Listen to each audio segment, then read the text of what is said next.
మా latest videos కోసం మా ఈ తెలుగు న్యూస్ ఛానల్ సబ్స్క్రైబ్ చేసి గంట సింబల్ యాక్టివేట్ చేసుకోండి. ఆవు స్త్రీల గురించి చెప్పిన 3 చెత్త విషయాలు. వినడానికి చిరాకుగా ఉన్నా ఇది నిజం. ప్రతి మగాడు అలాగే ప్రతి స్త్రీ ఈ విషయాలు తప్పక తెలుసుకోవాలి, లేదంటే చాలా నష్టపోవాల్సి వస్తుంది. ఫ్రెండ్స్, మరి గోమాత ఏం చెప్పిందో తెలుసుకునే ముందు తప్పనిసరిగా ఈ వీడియోకి ఒక లైక్ కొట్టి జై శ్రీకృష్ణ అని కమెంట్ పెట్టి మాకు సపోర్ట్ చేయండి. అది ఒక ప్రశాంతమైన సాయంత్రం. సూర్యుడు పశ్చిమాన అస్తమిస్తూ తన బంగారు రంగు కిరణాలతో భూమిని తాకుతున్నాడు. పక్షుల కిలకిల రావాలు ఆ అరణ్య ప్రాంతంలో ప్రతిధ్వనిస్తున్నాయి. ఆ ప్రశాంత వాతావరణంలో రామకృష్ణ అనే ఒక సాధారణ గృహస్థుడు అత్యంత భారమైన హృదయంతో నడుచుకుంటూ వెడుతున్నాడు.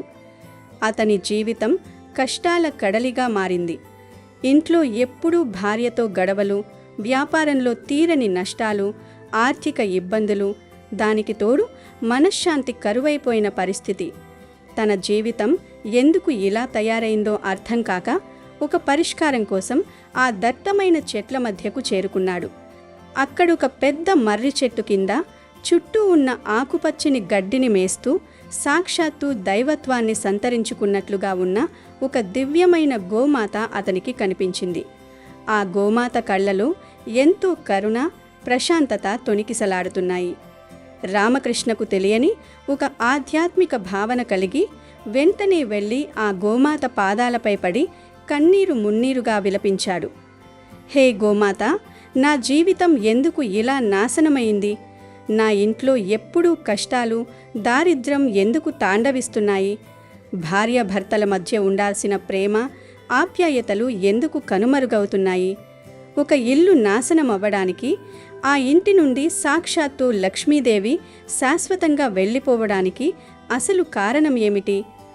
ఈ రోజుల్లో చాలామంది పురుషులు తమ భార్యలను కాదని పరాయి స్త్రీల వైపు ఎందుకు ఆకర్షితులవుతున్నారు? స్త్రీలు చేసే ఏ తప్పుల వల్ల లేదా ఏ పాపాల వల్ల ఒక కుటుంబం ఇలా దారిద్ర్యం వైపు నెట్టబడుతుంది? దయచేసి నా సందేహాలను తీర్చి నాకు జీవిత సత్యాలను బోధించు తల్లి అని దీనంగా వేడుకున్నాడు. రామకృష్ణ కన్నీళ్లను చూసి చలించిపోయిన గోమాత దయతో అతని వైపు చూసింది. మనుష్యుల అజ్ఞానాన్ని, వారి పతనానికి వారే ఎలా కారణమవుతున్నారో తలుచుకుని ఒక నిట్టూర్పు విరిచి మానవ భాషలో మాట్లాడడం ప్రారంభించింది. నాయనా రామకృష్ణ, నువ్వు అడిగిన ప్రశ్నలు చాలా లోతైనవి. ఈ కలియుగంలో ప్రతి పురుషుడు అడగాల్సినవి. నేనిప్పుడు చెప్పబోయే విషయాలు వినడానికి చాలా కఠినంగా ఉండవచ్చు. కొంతమంది స్త్రీలకు ఈ మాటలు చిరాకు తెప్పించవచ్చు కూడా. కానీ ఇవి ఎవరూ కాదనలేని సత్యాలు. ఒక కుటుంబం స్వర్గంలా మారాలన్నా, నరకంలా తయారవ్వాలన్నా అది ఆ ఇంటి ఇల్లాలి చేతుల్లోనే ఉంటుంది. స్త్రీలు చేసే కొన్ని తీవ్రమైన తప్పుల వల్లే ఇంటికి దారిద్ర్యం వస్తుంది. భర్తలు పరాయి స్త్రీల వైపు ఆకర్షితులవుతారు. ఆ 3 చెత్త విషయాలు ఏమిటో, అవి ఒక కుటుంబాన్ని ఎలా పాతాళానికి తొక్కుతాయో నీకు వివరంగా చెబుతాను. శ్రద్ధగా విను. నాయనా, లక్ష్మీదేవి ఎప్పుడూ ప్రశాంతంగా, ఐకమత్యంగా ఉండే ఇంట్లోనే కొలువై ఉంటుంది. కానీ ఏ స్త్రీ అయితే తన అహంకారంతో బయటి వ్యక్తులు, పొరుగింటివారు, బంధువులు లేదా స్నేహితుల మాటలను గుడ్డిగా నమ్మి సొంత ఇంట్లో వారిని అనుమానిస్తుందో ఆ ఇంట్లో వినాశనం మొదలవుతుంది. దీనిని నీకొక కథ ద్వారా వివరిస్తాను, విను అంటూ ఇలా చెప్పడం ప్రారంభించింది. పూర్వం అవంతిపురం అనే నగరంలో ఒక దయాపరుడైన, వినమ్ర స్వభావం గల వ్యాపారి ఉండేవాడు. అతనికిద్దరు కుమారులు. వారు కూడా తండ్రిలాగే ఎంతో యోగ్యులు. ఆ వ్యాపారి తన 2 కొడుకులకు ఘనంగా వివాహాలు జరిపించాడు. చిన్న కోడలు సాక్షాత్తు లక్ష్మీస్వరూపంలా ఇంటికి వచ్చింది. ఆమె అడుగుపెట్టినప్పటి నుంచి ఆ వ్యాపారి ఇల్లు సిరి సంపదలతో తులతూగింది. ఇంట్లో అందరూ ఒకరికొకరు సలహాలిచ్చుకుంటూ ఎంతో ప్రేమగా ఉండేవారు. కానీ వారి ఆనందాన్ని చూసి ఓర్వలేని ఇరుగు పొరుగువారు ఆ ఊరిలోని ఒక కుటిల స్వభావం గల గురువు దగ్గరకు వెళ్ళి చాడీలు చెప్పారు. అయ్యా, ఆ వ్యాపారి ఇంట్లో ఎంతో సంపద ఉంది, కానీ మిమ్మల్ని మాత్రం కనీసం పూజలకు కూడా పిలవడం లేదు, మీకు రావాల్సిన ఆదాయం రాకుండా చేస్తున్నారు అని అతన్ని రెచ్చగొట్టారు. ఆ దురాశాపరుడైన గురువు ఎలాగైనా ఆ వ్యాపారి కుటుంబాన్ని నాశనం చేయాలని కుట్ర పన్నాడు. అందులో భాగంగా ఒకరోజు వ్యాపారి ఇంటికి వెళ్ళి దాహం తీర్చుకోవడానికి ఒక ఇత్తడి గిన్నెలో నీళ్ళడిగాడు. ఆ నీటిని తన క్షుద్ర మంత్రాలతో మంత్రించి ఆ ఇంటిని సర్వనాశనం చేయాలనేది ఆ కపట గురువు ఉద్దేశ్యం. కానీ ఆ ఇంటి చిన్న కోడలు ఎంతో తెలివైనది, వివేకవంతురాలు. ఆమెకు ధర్మశాస్త్రాలు, వాస్తుశాస్త్రాలపై మంచి అవగాహనుంది.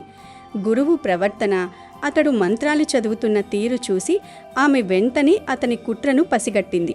ఆ మంత్రించిన నీటిని మనుషులెవ్వరూ తాగకుండా ఆ నీటిని తీసుకెళ్లి ముందుగా తమ ఇంట్లోని గోమాతకు తాగించింది. తరువాత గురువుకు వేరే గిన్నెలో స్వచ్ఛమైన నీటిని తీసుకువెళ్ళి ఇచ్చింది. దీనితో ఆ ఇంటిపై గురువు ప్రయోగించిన దుష్టశక్తి నిర్వీర్యమైపోయింది. అతని కుట్ర దారుణంగా విఫలమైంది. తన కుట్ర సాగకపోవడంతో రగిలిపోయిన ఆ గురువు మరో పథకం వేశాడు. కొన్ని రోజుల తర్వాత మళ్ళీ ఆ వ్యాపారి ఇంటికి వచ్చి తన యజ్ఞకార్యాల కోసం ఆ ఇంట్లో ఉన్న గోమాతను తనకు దానంగా ఇవ్వమని వ్యాపారిని అడిగాడు. అమాయకుడైన వ్యాపారి గురువు మాటలను కాదనలేక గోదానానికి సమ్మతించాడు. ఈ విషయాన్ని గ్రహించిన చిన్న కోడలు ఆ గురువు అసలు ఉద్దేశ్యం గోమాత రూపంలో ఉన్న తమ ఇంటి మహాలక్ష్మిని తీసుకువెళ్లడమే అని అర్థం చేసుకుంది. గోమాతను దానం చేయడానికి ముందు ఆమె ఎంతో భక్తి శ్రద్ధలతో గోమాత కొమ్ములకు పసుపు, చందనం రాసి పూజించింది. తర్వాత ఆ కొమ్ముల నుండి రాలిన ఆ పవిత్రమైన పసుపు, చందనం రంగును జాగ్రత్తగా సేకరించి తమ ఇంటి దేవుని గదిలో ఉంచి ప్రతిరోజు పూజించడం మొదలుపెట్టింది. దీనివల్ల గోమాత భౌతికంగా ఆ ఇంటి నుంచి వెళ్ళిపోయినా ఆ గోమాత తీసుకొచ్చిన పవిత్రత, అదృష్టం, సిరి సంపదలు ఆ ఇంట్లోనే స్థిరంగా ఉండిపోయాయి. తన 2 కుట్రలు విఫలం కావడానికి కారణం ఆ ఇంటి చిన్న కోడలి అని తెలుసుకున్న గురువు కోపంతో ఊగిపోయాడు. ఎలాగైనా ఆమెను ఆ ఇంటి నుండి పంపించేస్తే తప్ప తన పప్పులు ఉడకవు అని భావించాడు. వెంటనే వ్యాపారి దగ్గరకు వెళ్ళి అతన్ని మానసికంగా భయపెట్టడం మొదలుపెట్టాడు. నీ చిన్న కోడలు నీ ఇంటికి పట్టిన అతిపెద్ద దరిద్రం. ఆమెను వెంటనే ఇంట్లో నుంచి గెంటేయ్, లేకపోతే నీ వంశం పూర్తిగా నాశనమవుతుంది, నీ ప్రాణాలకే ముప్పు వస్తుంది అని తీవ్రమైన మాటలతో వ్యాపారి మెదడులో విషం నింపాడు. ఇక్కడే ఆ వ్యాపారి తన జీవితంలోనే అతిపెద్ద తప్పు చేశాడు. ఎన్నో ఏళ్లుగా తన ఇంటిని కంటికి రెప్పలా కాపాడుకుంటూ ఇంటికి సిరి సంపదలు తెచ్చిన తన సొంత కోడల్ని నమ్మకుండా ఎక్కడి నుంచో వచ్చిన ఓ పరాయి వ్యక్తి కపట గురువు మాటలను గుడ్డిగా నమ్మాడు. ఏమాత్రం ఆలోచించకుండా ఆ చిన్న కోడల్ని ఇంట్లో నుంచి నిర్దాక్షిణ్యంగా వెళ్ళగొట్టాడు. భార్యకు జరిగిన అవమానాన్ని భరించలేని చిన్న కొడుకు కూడా ఆమెతో పాటే ఇల్లు విడిచి వెళ్ళిపోయాడు. తర్వాత వారిద్దరూ వివేకంతో వ్యవహరించి వేరే చోట మళ్లీ సంపదను సృష్టించుకున్నారు. సాక్షాత్తు మహాలక్ష్మి లాంటి కోడలు ఆ ఇల్లు దాటిన మరుక్షణం నుంచే ఆ వ్యాపారి ఇంట్లో దారిద్ర్యం తాండవించడం మొదలైంది. ఇంటికి ఉన్న రక్షణ కవచం తొలగిపోవడంతో అన్నీ అరిష్టాలే ఎదురయ్యాయి. వ్యాపారి పెద్ద కొడుకు చెడు స్నేహాలు చేసి జూదం, మద్యం లాంటి వ్యసనాలకు బానిసయ్యాడు. వ్యాపారంలో నమ్మకద్రోహాలు జరిగి అపారమైన నష్టం వచ్చింది. క్రమక్రమంగా వ్యాపారం పూర్తిగా నాశనమైంది. చేతిలో చిల్లి గవ్వలేక, తీసుకున్న అప్పులకు వడ్డీలు కట్టలేక ఆ వ్యాపారి తీవ్రమైన అప్పుల పాలయ్యాడు. ఒకప్పుడు నలుగురికి సాయం చేసిన ఆ చేతులు ఇప్పుడు అప్పుల వాళ్ల ముందు దోసిలి వగ్గాల్సిన పరిస్థితి వచ్చింది. చివరికి ఆ అవమానాలు భరించలేక ఆత్మహత్య చేసుకునే దయనీయమైన స్థితికి చేరుకున్నాడు. గుడ్డి నమ్మకంతో స్వార్థపరుల మాటలు విని సొంత మనుషులను దూరం చేసుకుంటే జీవితం ఎలా పతనమవుతుందో ఆ వ్యాపారికి అప్పుడు కనువిప్పు కలిగింది. ఈ కథలో చిన్న కోడలు ఎంతో వివేకంతో వ్యవహరించింది కాబట్టి భర్తతో పాటు వెళ్ళిపోయి వేరే చోట మళ్లీ సంపదను సృష్టించింది. కానీ నేటి కాలంలో చాలామంది స్త్రీలు ఆ వ్యాపారిలాగా గురువులాంటి బయటి వ్యక్తుల మాటలు వింటున్నారు. తమ భర్తను, అత్తమామలను వదిలిపెట్టి బయటి వ్యక్తులు చెప్పే తప్పుడు సలహాలను పాటిస్తూ ఇళ్లను కూల్చుకుంటున్నారు. ఎప్పుడైతే ఒక స్త్రీ తన భర్తను కాదని పరాయి వ్యక్తుల మాటలకు విలువిస్తుందో, లోభిగా మారుతుందో, కుటిల స్వభావంతో ఇంట్లో కలహాలు సృష్టిస్తుందో ఆ క్షణమే ఆ ఇంటి నుంచి లక్ష్మీదేవి కన్నీరు పెట్టుకుంటూ బయటకు వెళ్ళిపోతుంది. ఆ ఇల్లు ఎప్పటికీ దారిద్ర్యంలోనే మగ్గిపోతుంది అని గోమాత చెప్పింది. తర్వాత గోమాత గుంటెలో మరింత గంభీరత చోటు చేసుకుంది. రామకృష్ణ, ఇప్పుడు నేను చెప్పబోయేది చాలా సున్నితమైన కానీ అత్యంత ప్రమాదకరమైన విషయం. ఒక పురుషుడు పరాయి స్త్రీ వైపు ఎందుకు అడుగులు వేస్తాడు? దీనికి ప్రధాన కారణం భార్యాభర్తల మధ్య ఏర్పడే శారీరక మానసిక దూరం. వివాహం అనేది కేవలం ఒకే పైకటపు కింద జీవించడం కాదు. అది రెండు దేహాలు, మనస్సులు ఏకమయ్యే ఒక పవిత్ర బంధం. కానీ కొంతమంది స్త్రీలు పని ఒత్తిడి అను, అలసట అను లేదా ఆధ్యాత్మికత పేరుతో భర్తలకు రాత్రిపూట దూరంగా ఉంటారు. రకరకాల సాకులు చెబుతూ వారిని తమ దరి చేరనివ్వరు. భర్త మానసిక, శారీరక అవసరాలను తీర్చడంలో నిర్లక్ష్యం వహిస్తారు. దీనివల్ల భర్త మనస్సులో ఒక తెలియని వెలితి, నిరాశ ఏర్పడతాయి. దీనిని అర్థం చేసుకోవడానికి ఒక ఉదాహరణ చెబుతాను. చంద్రగిరి అనే అందమైన పల్లెటూరిలో సూర్యం అనే రైతు తన భార్య కళ్యాణితో కలిసి జీవించేవాడు. కళ్యాణి రూపంలో అప్సరసలా ఉన్న ఆమె మనసు మాత్రం ఎప్పుడూ రాయిలానే ఉండేది. సూర్యం పగలంతా పొలంలో ఎండనక వాననక కష్టపడి అలసిపోయి ఇంటికి వచ్చేవాడు. ఇంటికి రాగానే భార్య తనను చిరునవ్వుతో పలకరిస్తుందని, తన కష్టాన్ని మరిచిపోయేలా ఓదార్పునిస్తుందని ఎంతో ఆశపడేవాడు. కానీ కళ్యాణి ఎప్పుడూ తన లోకల్లో తానుండేది.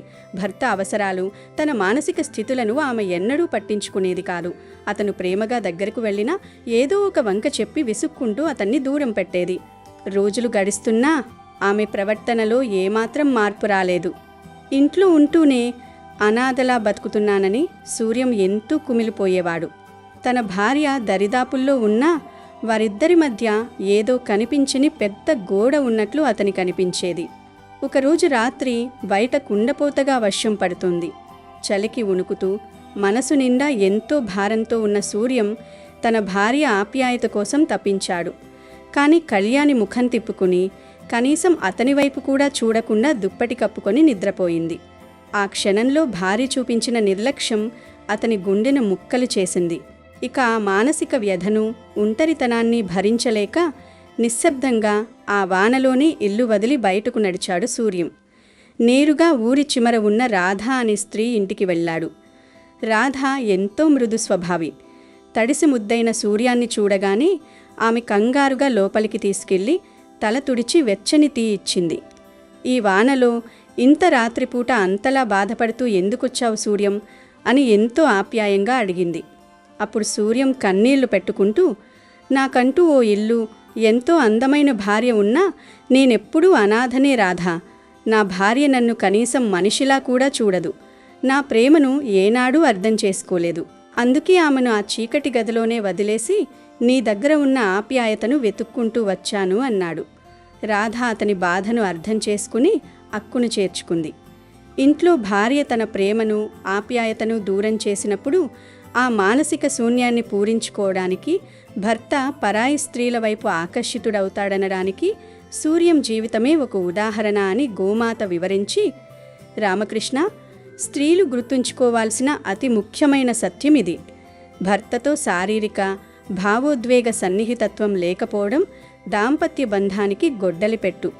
ఒక స్త్రీ తన భర్తను ఎంతగా దూరం పెడితే అతను బయట ప్రపంచంలో అంతగా ఇతర స్త్రీల వైపు, వ్యసనాల వైపు ఆకర్షితుడవుతాడు. ప్రేమ, విశ్వాసం, శారీరక సాన్నిహిత్యం అనేవి భార్యాభర్తల బంధాన్ని ఇనుప సంకెళ్లలా గట్టిగా పట్టి ఉంచుతాయి. వాటిని తెంచుకునే స్త్రీ తన చేతులారా తన మాంగళ్యాన్ని మంట గలుపుకుంటుందని గ్రహించాలి. ఇక గోమాత ఆఖరి సత్యాన్ని చెబుతూ ఇలా అన్నది, ఒక పురుషుడు బయట ప్రపంచంలో రోజంతా యుద్ధం చేసి అలసిపోయి ఇంటికొస్తాడు.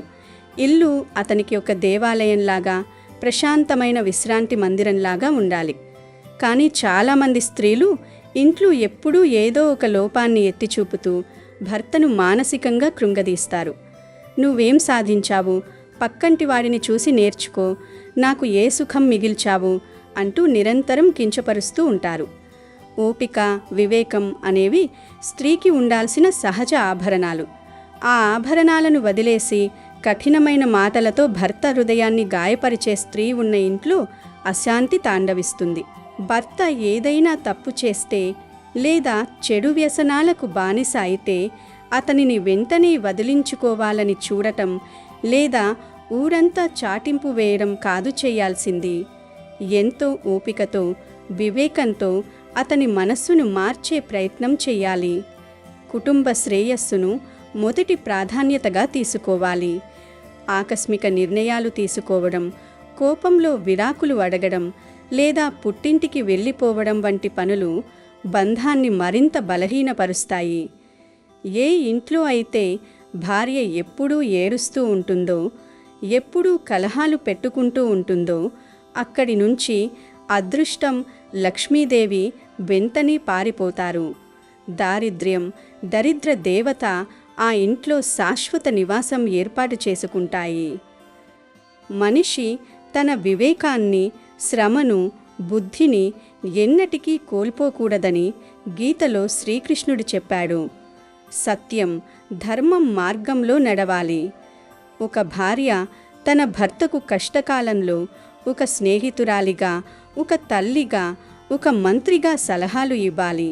కానీ అతన్ని శత్రువులా చూస్తూ కేవలం డబ్బు, సుఖాలు ఉన్నప్పుడే ప్రేమించి కష్టాలు రాగానే వదిలేసి వెళ్ళే స్త్రీలు చేసే ఆ పాపం వారిని జన్మ జన్మలకు వెంటాడుతుంది అను గోమాత పలికింది. గోమాత చెప్పిన ఈ 3 సత్యాలు విన్న రామకృష్ణ మనస్సులో అప్పటి వరకు ఉన్న అంధకారం తొలగిపోయింది. తన జీవితంలో జరుగుతున్న సంఘటనలకు, తన భార్య ప్రవర్తనకు గల కారణాలు స్పష్టంగా అర్థమయ్యాయి. అలాగే ఒక పురుషుడిగా తను ఎక్కడ తప్పు చేస్తున్నాడో, తన కుటుంబాన్ని ఎలా దారిలోకి తెచ్చుకోవాలో అతనికి ఒక స్పష్టత వచ్చింది. అమ్మ గోమాత, నువ్వు చెప్పిన ఈ విషయాలు నిజంగానే వినడానికి చాలా కఠినంగా, చిరాకుగా అనిపించినా ఇవే పచ్చి నిజాలు. ఈ రోజుల్లో ప్రతి మగాడు తప్పక తెలుసుకోవలసిన, ప్రతి స్త్రీ ఆత్మవిమర్శ చేసుకోవలసిన విషయాలు ఇవి. ఒక కుటుంబం నిలబడాలన్నా, కూలిపోవాలన్నా అందులో స్త్రీ పాత్ర ఎంత కీలకమో నాకు కళ్లకు కట్టినట్లు వివరించావు. భార్యాభర్తల సంబంధంలో సమతుల్యత, ఒకరికొకరు తోడుగా ఉండటం, శారీరక మరియు మానసిక సాన్నిహిత్యాన్ని కాపాడుకోవడం, ఎవరి మాటలు వినకుండా సొంత నిర్ణయాలతో కుటుంబాన్ని నడుపుకోవడం, ఇవి నిజమైన సంతోషానికి మార్గాలు అని నేను గ్రహించాను అని 2 చేతులు జోడించి ఆ గోమాతకు నమస్కరించాడు. గోమాత చిరునవ్వు చిందిస్తూ రామకృష్ణను ఆశీర్వదించి అక్కడి నుంచి నెమ్మదిగా అడవి లోపలి వెళ్ళిపోయింది. రామకృష్ణ కొత్త ఉత్సాహంతో, ఎంతో ధైర్యంతో తన కుటుంబాన్ని చక్కదిద్దుకోవాలనే దృఢ సంకల్పంతో తన ఇంటి వైపు అడుగులు వేశాడు. ఫ్రెండ్స్, నిజమే కదా, భార్యాభర్తల సంబంధం అనేది ఒక పవిత్రమైన రథం లాంటిది. దానికి ఇద్దరు 2 చక్రాల్లాంటివారు. ఒకరు తప్పు చేసినా, మరొకరు అహంకారంతో వ్యవహరించినా ఆ రథం ముందుకు సాగదు. ఈ కథలోని సత్యాలు మనందరికీ కనువిప్పు కలిగించేవి. అమెజాన్లో బెస్ట్ డిస్కౌంట్స్ కోసం వీడియో డిస్క్రిప్షన్లో లింకు ఉంది, చూడండి. అలాగే మా టెలిగ్రామ్ ఛానల్ సబ్స్క్రైబ్ చేసుకోండి.